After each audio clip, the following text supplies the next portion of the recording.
No, but it's great. So, still waiting for confirmation of who was over the line early.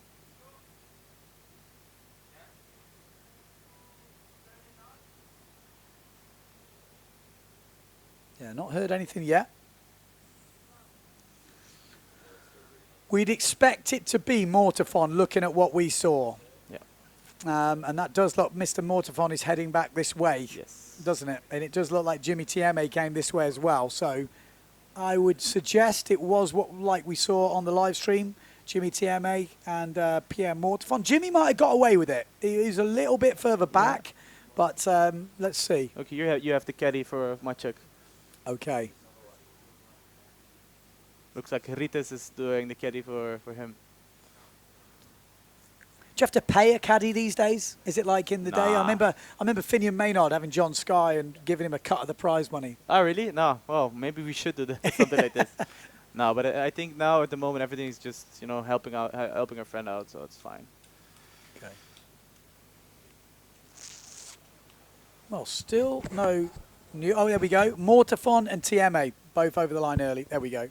So it is official. Pretty much what we saw on the live stream. So 6 riders now in this, and I'm pretty sure that is the World Championship dream of Mortafon is over for 2022. You know, the event not totally over for him, but the world title has gone. Still, depending where you finish here, you need to earn some prize money. It's worth battling it out. Maybe we get the ticket back home. Yeah. Yeah, exactly. Yeah. It's hard, isn't it? Traveling with all the stuff at the moment. Yeah, I was lucky I had 4 bags with me, but they were definitely over 40 kilos. I hope Kyle M doesn't hear me now, but... You should have a deal with those guys. Yeah, well, they don't do it they anymore. Don't, do they? They No. just use you as a... Oh, brilliant. No, it's perfect. We don't want to sponsor you. We make more money out of you. Exactly.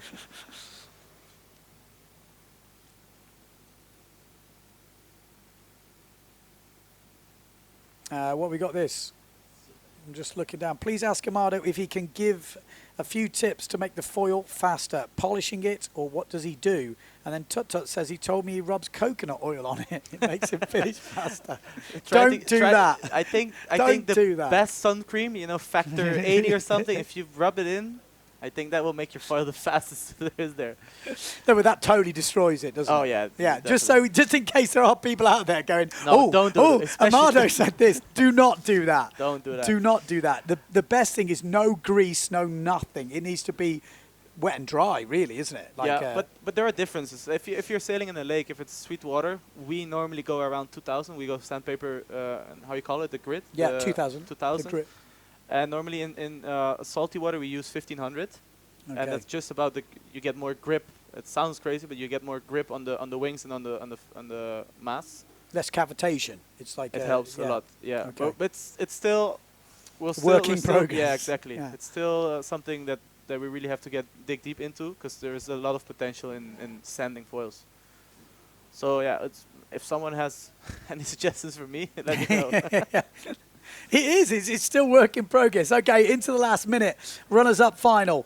Martini, Iachino, the 2 Italians in this. We got Vonk, Isaac, Kuzan, and Kestel.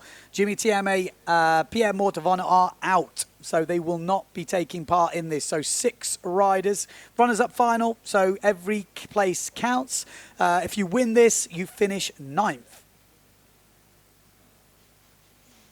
Should be getting in pretty close now. Yeah, they're coming. Yeah, lining I up. must say, it's such a great live stream. The footage we're having is insane. The boys I are think the best delivering, so aren't far. they? Yeah, I would say so too. So here we go. Well, there we go. There's the boys. So we got Kestel up near the boat. We've got Alexander Kuzan just down from him on the Patrick sail.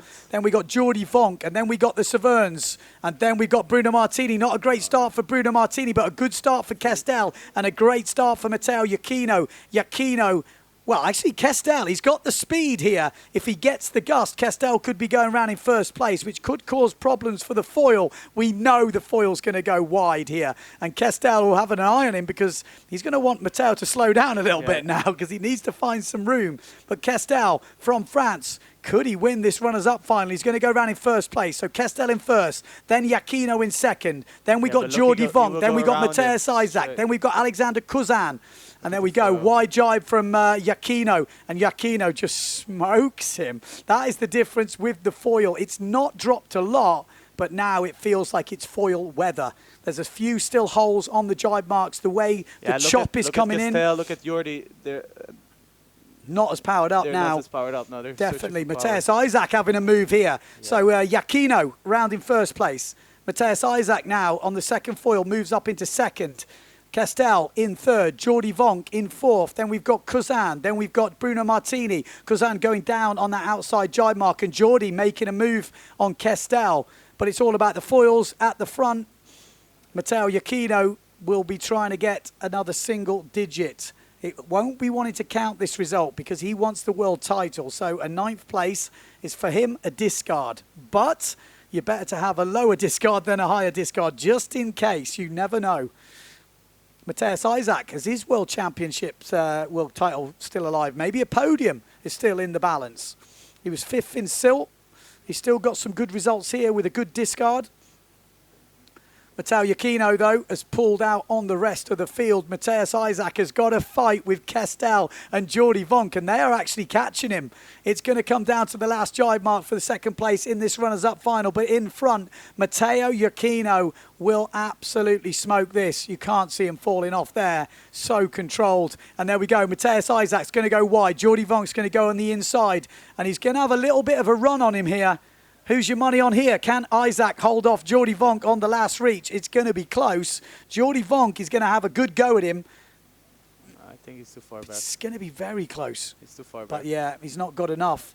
So it will be Matteo Giacchino who finishes 9th in this 4th elimination. And he is sitting on 6.7 points in the overalls. Matthias Isaac does, in fact, squeeze out Jordi Vonk. So Matthias Isaac 10th, 11th place Jordi Vonk, 12th place Kestel, and then Bruno Martini just a little bit further back, followed by Alexander Kuzan.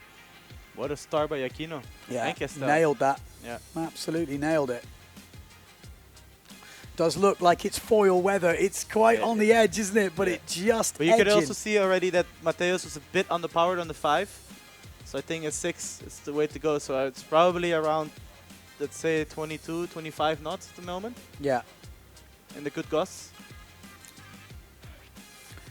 You just see the difference in the jibes, though, don't you? The straight, there's not that much in it. The fin is just a bit quicker, like a tiny bit quicker. But on the jibes, as soon as you hit a bit of chop, that foil is just taking meters out of you. But I also think if we look at the progress we did with foils, we really worked on the light wind and the medium stuff. Like the very small stuff is not really worked on. Like the sails, the wings, you know. You think it's going to get bigger, the gap? I think we can go a lot quicker in